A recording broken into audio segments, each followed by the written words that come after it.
Nós voltamos aqui com a nossa edição desta quinta-feira do TVC News. Nós vamos ter uma conversa agora, gente, uma conversa muito especial com o pesquisador, o Davidson Trevisol. Por quê? Porque uma pesquisa, que ele foi o responsável aí por essa pesquisa, ganhou um prêmio na Suíça, em um congresso na Suíça. E essa pesquisa tem um tema incrível. Vamos conversar com o Davidson. Seja muito bem-vindo ao TVC News, Davidson. Muito obrigado, Dai. É um prazer falar com vocês. Muito legal estar aqui passando para as pessoas informações sobre pesquisa. Olha, confesso que quando eu li o tema da nossa conversa aqui, eu fiquei muito animada, tá? Com o tema desse assunto, porque essa pesquisa é realmente incrível. É muito legal porque, assim, a gente tem, no momento da pandemia, a gente tinha muitas dúvidas relacionadas à questão de tratamento, de como a gente faria para manejar todo o problema relacionado à Covid. O que nós tínhamos em 2020? Tínhamos dúvidas muito grandes, pessoas tomando medicamentos e fazendo algumas ações que não eram comprovadas cientificamente e que a gente tinha dúvida. O que a gente fez no passar do tempo, agora, depois que a pandemia já está estabilizada, que nós já temos uma situação de saúde pública um pouco mais controlada, nós começamos a fazer umas avaliações com aqueles pacientes que foram internados, ou que morreram, que tiveram complicações, foram entubados, foram para UTI, e comparando algumas questões, como as comorbidades, como também o uso de medicamento precoce. Que o uso precoce, que a gente falava do kit COVID, é para aqueles pacientes que tomavam os medicamentos sem ter a doença. Não depois de ter a doença, é sem ter a doença. E nós comprovamos aqui aquilo que já se esperava e que não houve eficácia e não reduziu morte, não reduziu intubação para aqueles que fizeram esse uso precoce. Dyson, só para a gente registrar aqui, esse kit que as pessoas tomavam era aquele que tinha a ivermectina, a cloroquina e tem mais um medicamento que agora eu não vou lembrar o nome. Tinha vitamina D, tinha cloroquina, tinha ivermectina, tinha até antibiótico junto, que é um pouco mais grave ainda essa situação, que às vezes usavam azitromicina para essas situações. Então, era aquilo que se tinha no momento, que as pessoas acreditavam, e até se nós voltarmos lá no início da pandemia, se dissesse para tomar água do rio suja, as pessoas poderiam tomar. Mas a gente comprovou que não tem eficácia. Obviamente que se nós pensarmos, esses medicamentos têm eficácias para as outras coisas. Eles são bons medicamentos, são importantes, mas não para a Covid. E aí foi comprovado aqui que não tem esse benefício. Inclusive, nós verificamos que havia uma tendência de quem tinha tomado esses medicamentos de agravar um pouco mais e ter mais óbito. Mas não dá para a gente comprovar cientificamente dizendo que isso causou mais óbitos. Não, são outros fatores. Às vezes a pessoa demorou um pouco mais para procurar o atendimento, ou tinha outra condição de saúde um pouco mais agravante que levou ela ao óbito. E como que vocês fizeram, como que vocês realizaram esse estudo? Vocês tiveram ajuda de algum software? Essa pesquisa, como que ela foi feita, Dyson? Nós temos aqui o nosso programa de pós-graduação em Ciências da Saúde da Unisul, né, que tem vários alunos que são nossos orientandos. Então, num grupo de pesquisa que nós temos aqui, a gente foi a campo buscar essa informação no hospital.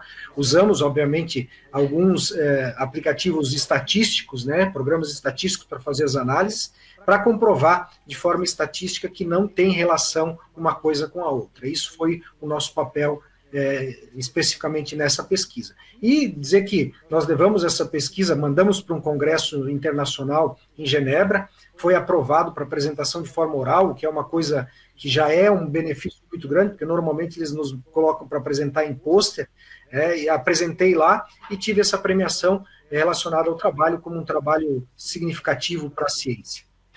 E é importante, né, Dyson, essas pesquisas, a gente conseguir trazer dados reais para a população, porque no tempo da pandemia, é o que você falou, se falasse para tomar água do rio, as pessoas iriam consumir o que falasse. Mesmo se colocasse em risco a sua própria vida, a pessoa estava se sujeitando a isso para acreditar que estava protegida da Covid, e o que não era o caso. Perfeita a sua colocação, é exatamente isso que a gente sempre falava. Na época até eu era secretário de saúde aqui do município de Tubarão, e a discussão era muito sobre essa questão da eficácia, da não eficácia, do que tomar, do que não tomar. E a pesquisa científica ela é importante para a gente comprovar de forma científica, tirando todos os vieses, né? Por exemplo, o viés da ideologia, da questão política, o viés da decisão pessoal, daqueles que acham que vai fazer efeito. Agora, Nós temos uma dificuldade muito grande ainda no Brasil com o financiamento da pesquisa, nós precisamos investir um pouco mais, porque o Brasil é um país muito rico de informações e de possibilidades de pesquisa e também de pesquisadores capacitados para fazer esse papel. Então, é importante que a gente comece a investir um pouco mais nisso. Eu comecei a trabalhar no jornalismo na Universidade Federal do Paraná e eu trabalhava no setor de ciências. Eu era uma jornalista que eu fazia conteúdos relacionados a pesquisas científicas de alguns professores e de um laboratório dentro da Universidade Federal do Paraná. Então, por isso que essas questões aí eu fiquei muito animada quando era para conversar com você sobre essa pesquisa. E também você foi presidente do conselho, né, das secretarias municipais de saúde. Isso também traz um conhecimento muito grande para a área da pesquisa também. Exato, foi importante porque assim, eu vivi a pandemia sendo secretário e sendo presidente do conselho aqui de Santa Catarina. Isso deu um conhecimento diferenciado, obviamente, uma experiência muito grande, apesar de ser um momento muito difícil, muito delicado, de difícil tomada de decisão, né, da dificuldade que a gente tinha no momento de decidir o que fazer.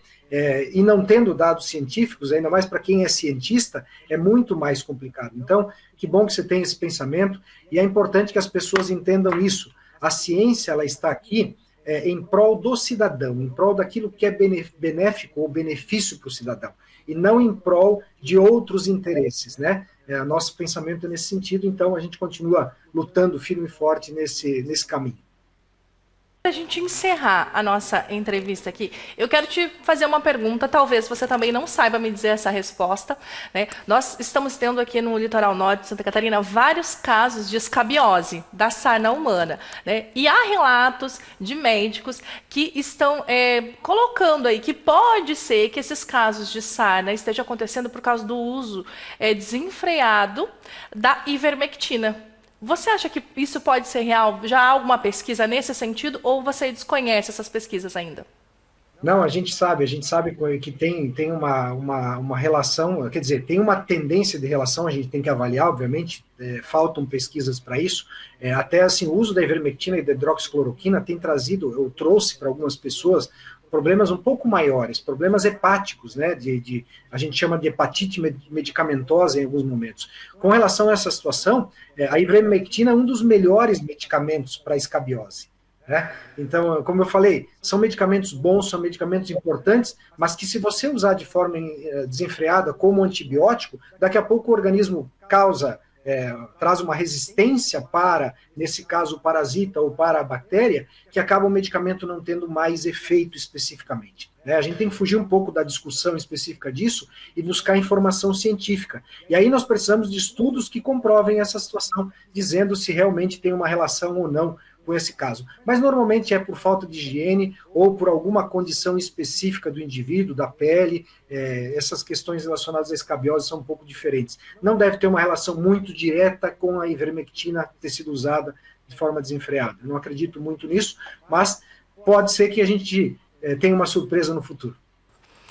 Dyson, quero agradecer a tua participação aqui no TVC News, também te parabenizar aí pelo prêmio, né, que você e a equipe receberam. É muito bom a gente saber que no nosso estado nós temos profissionais assim como você comprometidos com a saúde. Muito obrigada pela sua participação. Muito obrigado também, Day, a todos os telespectadores de vocês e ouvintes também. É um prazer muito grande estar aqui e fico sempre à disposição. Um grande abraço a vocês e vamos pela ciência aí que a gente vai em frente. Um abraço. E agora nós vamos continuar falando sobre saúde, mas olha só, o Ministério Público de Santa Catarina está investigando as questões sanitárias do IML em Balneário Camboriú. O Ministério Público está investigando o Instituto Médico Legal, o IML, de Balneário Camboriú. O promotor Luiz Eduardo Couto de Oliveira, da 8ª Promotoria de Justiça de Balneário Camboriú, emitiu uma nota de fato que visa averiguar as condições sanitárias e estruturais do IML. Entre os problemas denunciados pelo Ministério Público de Santa Catarina estão as condições de segurança e as irregularidades sanitárias. Na visita técnica que aconteceu no dia 7 de maio, a promotoria encontrou 12 cadáveres empilhados em 4 gavetas, além de um feto acondicionado em uma geladeira por falta de espaço. Segundo o Ministério Público de Santa Catarina, não há policiais no entorno do local durante os plantões noturnos dos peritos médicos legistas, já que a Delegacia de Proteção à Criança, Adolescente, Mulher e Idoso fica anexo ao local, que foi colocado uma porta blindada na entrada, removendo os policiais do plantão. Ainda sobre a segurança, segundo o documento, as janelas do local não possuem grades, não há câmeras de segurança e não há policiais civis ou militares da reserva realizando a segurança da população e dos servidores que prestam atendimento no IML. O IML de Balneário Camboriú atende 15 municípios da região, somando um total de quase 1 milhão de habitantes. Dentre eles estão os municípios de Bombinhas, Porto Belo, Itapema, Camboriú, Itajaí e Navegantes. A unidade supera o número de perícias realizadas pelos IMLs de Joinville e Florianópolis, que possuem uma estrutura maior. Gente, essa reportagem, ela chega a causar na gente, né, um sentimento de indignação, porque isso fere totalmente a dignidade da pessoa humana, porque a dignidade da pessoa humana, ela não se dá enquanto o ser humano está vivo. Ela é garantida também depois da sua morte. Então, você imagina, depois da morte do seu ente querido, alguém que você ama, você saber que tem corpos acondicionados em um corpo de um feto de um bebê, por exemplo, numa geladeira. Isso é assustador. Então, a gente espera, de fato, que o Ministério Público faça essa investigação e tome, né, as medidas que são cabíveis para uma situação indignante como essa. Nós vamos conversar agora com a nossa repórter Bianca Robles. Bianca, seja bem-vinda ao TVC News. Bom dia, Dai. Bom dia a todos que estão nos assistindo. Bianca, tem atualização aí na CPI da Imasa, né? Exatamente. Daí ontem, né, na quarta-feira, foi realizada uma reunião ali com os componentes da comissão, né, os 5 vereadores que fazem parte, né, que são os vereadores Gelson Rodrigues, Anderson Santos, Lucas Gotardo, André Meirinho e o vereador Carlos Fernandes, né, que entrou no lugar do vereador Vitor Forte, que acabou saindo da comissão. Então, essa reunião foi realizada, né, a primeira reunião da CPI foi realizada, onde, então, foi feita ali a eleição do presidente e do relator da CPI. O presidente, então, ficou sendo o vereador Anderson Santos e o relator da CPI, o vereador Gelson Rodrigues. E foi definido também que todas as reuniões serão realizadas às quintas-feiras, às 14h, na sede do Legislativo. E sobre como a população vai ter acesso a essa reunião, né? Se vai ser transmitida ao vivo, se vai ser gravada e disponibilizada depois, o vereador e relator da CPI, Gelson Rodrigues, falou em uma entrevista hoje de manhã na Rádio Divino Leiro sobre o assunto. Vamos acompanhar.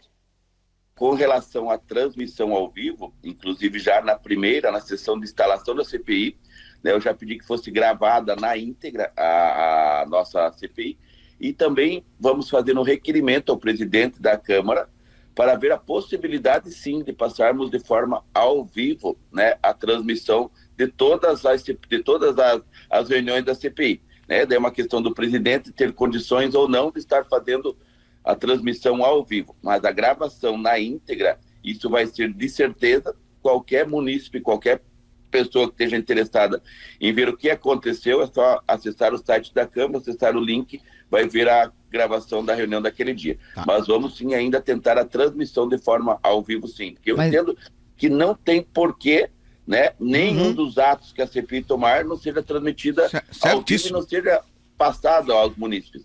A não ser, né, que algum dos depoentes queira um depoimento de forma secreta, que a CPI pode fazer esta opção, mas aí depende do depoente querer ou não. Bianca, a gente espera mesmo que isso aconteça, né? Que a população também possa ter acesso ao que vai acontecer nessa CPI. Exatamente, né, Daí? É muito importante toda a população conseguir acompanhar tudo que vai estar acontecendo e tudo que vai estar sendo relatado ali nessa CPI, né? Nós vamos continuar acompanhando e trazendo sempre para vocês aqui as informações de tudo que vai acontecendo na CPI da Imasa. Bianca, muito obrigada pela sua participação. Eu que agradeço, Dai. Um ótimo dia a todos. Agora nós vamos para um breve intervalo. Na volta, tem TVC Esporte, tem previsão do tempo e tem o comentário de Saul Carvalho. A gente volta já.